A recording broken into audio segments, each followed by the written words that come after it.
सबको वेलकम करता हूं, जितने भी सेकेंड ईयर के डियर स्टूडेंट हैं। तो चाइल्ड हेल्थ नर्सिंग के आज एक ज़बरदस्त वीडियो में स्वागत करता हूं। ठीक है, आज जो है हम लोग यहां पे 3 क्वेश्चन देखने वाले हैं और तीनों क्वेश्चन बहुत आसान है, छोटा छोटा है, 5 नंबर में पूछ सकता है। पहला प्रश्न है, देख सकते हैं, बच्चों के अंतर्राष्ट्रीय अधिकार क्या क्या है, यानी बच्चों का बेसिक अधिकार क्या है। चाहे चाइल्ड राइट्स पूछेगा आपसे, बच्चों का अधिकार पूछेगा तो 5 नंबर में लिखिएगा। ठीक है, या अंतर्राष्ट्रीय अधिकार पूछेगा तो लिखिएगा। ठीक है, दूसरा जो प्रश्न लेकर आए हैं वह लेकर आए हैं ऑस्टियोमाइलाइटिस। क्या चीज़? ऑस्टियोमाइलाइटिस के बारे में।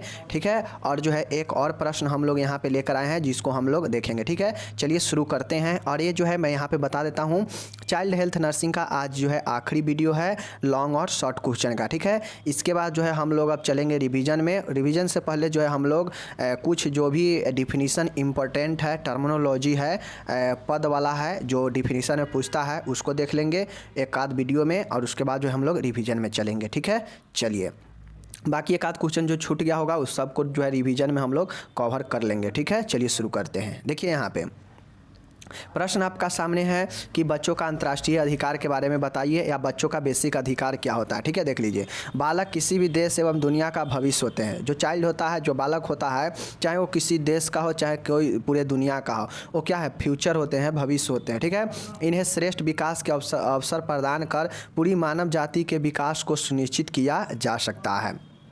इनको क्या किया जाएगा? इनको जो है मतलब एक अच्छे विकास करके, इनको अच्छे जो है अवसर प्रदान करके इनके सुनिश्चित किया जाएगा कि इनका विकास जो है बहुत ही ज़्यादा ज़रूरी है। ठीक है, इसी दर्शन को ध्यान में रखते हुए संयुक्त राष्ट्र संघ एवं यूनिसेफ ने मिलकर बाल अधिकारों की 20 नवंबर 1989 को में घोषणा की। ठीक है, जिसे भारत ने स्वीकार कर अपने संवैधानिक ढांचे में तदनुसार प्रावधान करना सुनिश्चित किया। बाल अधिकारों के प्रावधान की 54 धाराएं हैं, इनमें प्रमुख बाल अधिकार है, जिनमें प्रमुख जो है बाल अधिकार है। ठीक है, सबसे पहले समझिए कि बाल अधिकार जो है बच्चों के लिए जो अधिकार है, यह अंतर्राष्ट्रीय अधिकार या जो समान अधिकार है, ये क्यों लाया गया? तो यह इसीलिए लाया गया चूँकि जो बच्चे होते हैं, जो बालक होते हैं, वो चाहे अपने देश के लिए हो चाहे वो दुनिया के लिए हो, एक भविष्य होते हैं। उनमें श्रेष्ठ भविष्य के लिए, उनमें श्रेष्ठ विकास के लिए उनको जो है अवसर प्रदान करना बहुत ही ज़रूरी होता है, और ये पूरे मानव जाति को जो है विकास को सुनिश्चित करता है, क्योंकि बच्चे ही बढ़कर जो है क्या होते हैं, आगे चल के भविष्य में बहुत ही बड़े बड़े काम को करते हैं। इसलिए जो है इनके विकास को सुनिश्चित किया जा सकता है इनको अच्छे अवसर देकर। समझ गए? इसी दर्शन को, इसी चीज़ को ध्यान में रखते हुए संयुक्त राष्ट्र संघ और यूनिसेफ जो कि अंतर्राष्ट्रीय एजेंसी है, ये दोनों मिलकर बाल अधिकार को 20 नवंबर 1989 को घोषणा किया। मतलब बच्चे के लिए जो जो अधिकार है वो संयुक्त राष्ट्र और यूनिसेफ ने मिलकर 20 नवंबर 1989 को जो है घोषणा किया। समझ गए? जिसे भारत ने भी अपने जो है संविधानिक जो ढांचा है, कॉन्स्टिट्यूशनल जो उसका भारत का भी जो अपना संविधान है, उसके अनुसार ये जो है इसको स्वीकार किया, और तद अनुसार जो है क्या किया? प्रावधान किया अपने संविधान में भी। और इस बाल अधिकारों में जो प्रावधान किए गए उसमें 54 धारा है, जिनमें प्रमुख बाल अधिकार है। इस 54 जो बच्चे के लिए जो अधिकार दिया गया उसमें 54 जो है धाराएं हैं, जिनमें प्रमुख एक जो है बाल अधिकार क्या है, चलिए देखते हैं। देख सकते हैं यहाँ पे लिखा गया है, बच्चों को स्नेह, प्रेम व अपनत्व का अधिकार। बच्चों को ये कहा गया, ये जो कानूनी रूप से अधिकार है बच्चे का, कि बच्चों को स्नेह, प्रेम और अपनत्व का अधिकार चाहिए, वो उसका अपना राइट है। समझ गए? पर्याप्त पोषण व उपचार का अधिकार। बच्चे को पर्याप्त पोषण मिले, पर्याप्त उसको उपचार मिले, इसका उसके पास अधिकार है। ठीक है, अगर उसके अधिकार का हनन होगा तो जो है इसके ऊपर, किसी के ऊपर भी जो है लीगली कार्रवाई हो सकता है। ठीक है, उसके बाद है मुफ्त शिक्षा का अधिकार। उसके पास जो है, जो भी बच्चे होते हैं, मुफ्त शिक्षा ग्रहण करने का अधिकार होता है। सरकार का दायित्व है कि उसे मुफ्त शिक्षा का दिया जाए, ये वो बच्चे का अधिकार है। ठीक है, खेल एवं मनोरंजन की सुविधाओं व अवसर प्राप्त करने का अधिकार। जो बच्चे होते हैं उनको खेल और मनोरंजन का सुविधा मिले व अवसर प्राप्त करने का अधिकार हो, ये बच्चे के पास है। समझ गए। अपनी पृथक पहचान, नाम व राष्ट्रीयता का अधिकार। जो बच्चे होते हैं उनको जो है अपनी एक अलग नाम और राष्ट्रीयता, नेशनलिटी का अधिकार है। समझ गए। बाधित या विकलांगता की अवस्था में विशिष्ट देखभाल का अधिकार है। अगर कोई बच्चा विकलांग है या कुछ ऐसे बाधित है जो असमर्थ है जीवन को आगे बढ़ाने में खुद से, तो उसको जो है विशेष देखभाल का अधिकार भी है, उसको मिलेगा ये अधिकार। समझ गए। उसके बाद है आपदा काल में सहायता में प्रथम वरीयता का अधिकार। अब कुछ ऐसे डिजास्टर आता है, आपदा आता है, जहाँ पे जो है सबसे पहले जो वरीयता है वो बच्चे को ही मिलना चाहिए, ये अधिकार है बच्चे का। समझ गए। नेक्स्ट है व्यक्तिगत योग्यताओं का विकास कर समाज का उपयोगी सदस्य बनने के लिए सीखने व शिक्षा का अधिकार। बच्चे जो है अपने समाज में बेहतर कर सके, विकास के काम एक अच्छे सदस्य के रूप में उभरे, इसके लिए उसके पास सीखने और शिक्षा का अधिकार होता है। ठीक है। शांति व भाईचारे के साथ लालन पालन का अधिकार है। बच्चे को जो है शांति का, भाईचारे का और साथ में उससे जो है लालन पालन जो है मिलने का अधिकार है। समझ गए। नेक्स्ट है इन अधिकारों को बिना किसी जाति, प्रजाति, रंग, लिंग, धर्म, राष्ट्रीयता या सामाजिक भेदभाव के सभी बच्चों को प्राप्त करने का अधिकार है। और इन सब में जो हम लोग देखे हैं, इस सब में जो है बच्चे को अपना अधिकार है कि वो जो है इन सब को जो है बिना किसी जाति, धर्म, प्रजाति के भेदभाव को ये सब पाने का जो है वो अधिकार रखता है। समझ गए। प्राप्त करने का, क्या समझे, ये सब आप लिखिएगा। चाहे बच्चे को स्नेह प्रेम का हो, चाहे पर्याप्त पोषण और उपचार की बातें हो, चाहे मुफ्त शिक्षा की बातें हो, ठीक है ना, चाहे खेल मनोरंजन और जीवन को आगे बढ़ाने का अवसर प्राप्त करने का अधिकार हो, या अपना अलग पहचान, अलग नाम करने का अधिकार हो, चाहे वो विकलांगता हो तो उसको एक विशिष्ट अधिकार मिलेगा जहां से वो उसे विशिष्ट देखभाल भी मिलेगा। ठीक है। आपदा के समय जो है सबसे पहले वरीयता इस बच्चे को ही दिया जाएगा, बालक को ही। व्यक्तिगत विकास में कर जो है व्यक्तिगत योग्यताओं का विकास कर समाज के लिए उपयोगी सदस्य बनने, जिसके लिए उसे सीखने और शिक्षा का अधिकार है उसके पास। भाईचारे और साथ में लालन पालन जो है का अधिकार है बच्चे के पास। इन सभी अधिकार को जो है बिना किसी भेदभाव किए हुए जो है बच्चे को मिलता है और ये बच्चे का अधिकार है। समझ गए। और नहीं मिलता है तो उस कंडीशन में जो नहीं देता है, जहाँ से भेदभाव हो रहा है वहाँ पे जो है कानूनी कार्रवाई भी हो सकता है। समझ गए। चलिए, अब ये हो गया अंतर्राष्ट्रीय अधिकार या बच्चे का अधिकार देख लिए। चलिए अब हम लोग यहाँ पे नेक्स्ट क्वेश्चन देखते हैं। बहुत शानदार प्रश्न है कि श्यामूत्रण या बिस्तर गीला करने से आप क्या समझते हैं, समझाइए। ठीक है। आपसे पूछेगा कि what do you mean by enuresis and bed wetting, या आपसे पूछेगा कि श्यामूत्रण या बिस्तर गीला के बारे में लिखे, तो क्या लिखेंगे, श्यामूत्रण या बिस्तर गीला करना। ठीक है ना। यूनिरेसिस या बेड वेटिंग क्या होता है देख लीजिए। 5 वर्ष की आयु से अधिक के बच्चे यदि बिस्तर गीला करते हैं तो उससे श्यामूत्रण या बिस्तर गीला करना कहते हैं। ठीक है। यह अधिकतर बच्चों में पाए जाने वाली एक सामान्य सी समस्या है। ठीक है। देखिए 5 साल तक ले तो बच्चा अगर बिस्तर पर कर देता है, मूत्र कर देता है, बिस्तर गीला कर देता है सोते सोते ही, तो जो है इसके लिए कोई दिक्कत नहीं है। लेकिन जब 5 साल के अधिक बच्चे हो जाते हैं, चूँकि 5 साल में उसको इतना ज़रूर ज्ञान हो जाता है कि उसको जब मल लगे, जब मूत्र लगे तो उसको अनुभव होता है और फिर वो क्या करेगा, बोलेगा या रोता है। समझ गए। इस कंडीशन में अगर 5 वर्ष से अधिक के जो बच्चे होते हैं वो यदि बिस्तर गीला करते हैं तो उससे श्यामूत्रण या बिस्तर गीला करना कहते हैं। ठीक है। यह अधिकतर बच्चों में पाई जाने वाली एक कॉमन सी समस्या होती है। समझ गए। जिसको हम लोग क्या बोलते हैं, श्यामूत्रण या बिस्तर गीला करना कहते हैं। ठीक है। चलिए नेक्स्ट इसका कारण क्या होता है देख लीजिए। कारण, तो कारण जो होता है इसके अनेक कारण हो सकते हैं जो निम्नलिखित है। श्यामूत्रण, बेड वेटिंग या यूनिरेसिस का क्या कारण है देख लीजिए। अपर्याप्त टॉयलेट ट्रेनिंग, क्या होगा, अपर्याप्त टॉयलेट ट्रेनिंग होगा। ठीक है। उसके बाद है मूत्र तंत्र संक्रमण, ठीक है ना, मूत्रीय यूरिनरी सिस्टम का संक्रमण हो सकता है। पाचन क्रिया सही नहीं होना। ठीक है। सोते समय अधिक तरल पदार्थ पीना, मधुमेह हो सकता है। ठीक है। भावनात्मक दबाव जैसे परिवार में कलह, माता पिता का अधिक सख्त होना। नहीं देखते हैं कि डरते डरते जो है बच्चा बेड पर ही या जहाँ रहता है वहीं ही जो है पैंट में ही वो अपना मूत्र त्याग कर देता है। तो ये जो है अगर माता पिता अधिक सख्त होगा, ठीक है, या परिवार में अधिक झगड़े होगा, उस कारण जो है वो क्या करेगा कि बोलेगा नहीं किसी से और वो बेड पर ही जो है मूत्र कर देगा। ठीक है।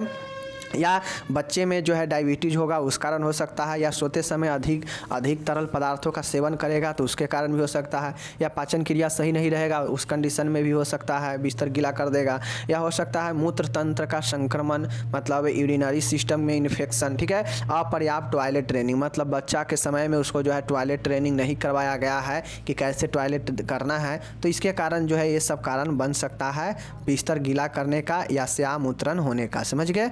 चलिए, तो कारण देख लिए। अब इसका प्रबंधन देखिए, मैनेजमेंट क्या होगा। तंत्रीय, देखिए इसका प्रबंधन कैसे किया जाएगा देख लीजिए। तंत्रीय नर्वस कारण पता लगाकर उसका जो है मतलब सिस्टम जो यूरिनरी सिस्टम है ना, इसका जो है क्या करेंगे कि इसका जो है कारण पता लगाकर उसका उपचार करें, जैसे मधुमेह, मूत्र संक्रमण आदि। मतलब जैसे जिस कारण से ऊपर देखें मधुमेह के कारण या मूत्र मार्ग संक्रमण के कारण बिस्तर गीला करेगा, तो इस कंडीशन में अगर जो है इसके तंत्रीय जो भी इसके लक्षण के जो है आधार पर इसका उपचार किया जाएगा। समझ गए? नेक्स्ट है, बच्चे को सोने से पहले तरल पदार्थ नहीं देनी चाहिए। अगर बच्चा सोने जाए और तरल पदार्थ से बहुत ज़्यादा मांगे तो जो है उससे ना दे, ठीक है। उसके बाद है, रात्रि में बच्चे को जगाकर मूत्र त्याग अवश्य करवाना चाहिए। अब जो बच्चे हैं 5 साल 6 साल का, उसको जो है रात में जगाकर जो है बार बार 1-2 बार जगाएं और उसे जो है मूत्र त्याग जरूर करवाएं। समझ गए? ये सब प्रबंध है, ठीक है। चलिए नेक्स्ट यहाँ पे हम लोग देखते हैं। नेक्स्ट देखिए, बहुत शानदार प्रश्न है। प्रश्न क्या है कि बच्चा किस समय स्यामूत्रण करता है और उसकी नींद किस प्रकार की है, इसका विश्लेषण करना चाहिए। चूँकि जो बच्चा होता है उसमें हैबिट बन जाता है बिस्तर गीला करने का, तो ये बिस्तर गीला कब कर रहा है ये टाइम जरूर देखें, और उसके नींद की जो है उसकी नींद किस प्रकार का है, गहरी नींद है या हल्की नींद है, इसका विश्लेषण जरूर करें, ठीक है। बच्चों के बिस्तर गीला करने पर उससे सजा देना व उपवास करने से बचना चाहिए, ठीक है। अगर बच्चा कोई बिस्तर गीला कर देता है तो ऐसा नहीं है कि आप उसको जो है उपवास ही रखने लगे और उससे जो बहुत ज़्यादा जो है डांटे या उससे जो है सजा दे, ऐसा नहीं करना चाहिए। क्योंकि ऐसे करने से और वो डर जाएगा और फिर जो है और नहीं वो क्या करेगा, और नहीं आपको बता पाएगा, ठीक है। अगर बच्चा बिस्तर गीला ना करे तो उसकी प्रशंसा करनी चाहिए। अगर बच्चा इस समय है 5 साल 6 साल का है और बिस्तर गीला नहीं कर रहा है तो उससे बहुत ज़्यादा जो है प्रशंसा करनी चाहिए ताकि बच्चा प्रोत्साहित हो, ठीक है। मूत्र की धार को बार बार रोकने व छोड़ने का अभ्यास करवाए, ठीक है। जो बच्चा है उसको क्या करे कि मूत्र की जो धार है, फोर्स है, उसको रोकने का और छोड़ने का आभास उसको जो है करवाए, ठीक है, ताकि वो कंट्रोल कर पाए। नेक्स्ट है, औषधि का प्रयोग भी किया जाता है, जैसे देखिए डेस्मोप्रेसिन रात को सोते समय व इमिप्रामाइन सोने से 1 घंटा पहले, ठीक है। जब सोने जाएगा तो डेस्मोप्रेसिन दिया जाएगा और सोने से 1 घंटा पहले जो है इमिप्रामाइन दिया जा सकता है। समझ गए? दोनों में से कोई दिया जा सकता है औषधि के रूप में, ठीक है। इमिप्रामाइन और डेस्मोप्रेसिन। ओके, चलिए हो गया। ओके, तो ये क्वेश्चन आपका वेटिंग या यूरिनेसिस समाप्त हुआ। अब चलिए हम नेक्स्ट क्वेश्चन की तरफ चलते हैं, ठीक है। देखिए एक क्वेश्चन भी बहुत अच्छा है, बहुत ही इम्पोर्टेंट है, ठीक है। देख लीजिए क्या इम्पोर्टेंट है। पूछेगा कि ऑस्टियोमाइलाइटिस क्या होता है, इसकी प्रक्रिया, लक्षण, उपचार, नर्सिंग देखभाल बताइए, ठीक है। चलिए हम लोग ऑस्टियोमाइलाइटिस के बारे में देखते हैं, ठीक है। देखिए ऑस्टियोमाइलाइटिस होता क्या है, ये आपका MSN में भी पढ़ना है, मेडिकल सर्जिकल नर्सिंग में भी पढ़ना है, ठीक है। बाकी हम यहाँ पर बता देते हैं तो यहाँ पर समझ लीजिएगा, तो वहाँ पर भी लिख दीजिएगा आसानी से, ठीक है। देख लीजिए, अस्थि मज्जा एवं आसपास के ऊतकों के संक्रमण को ऑस्टियोमाइलाइटिस कहते हैं, ठीक है। यह अधिकतर 3 से 14 वर्ष की आयु के बीच होता है।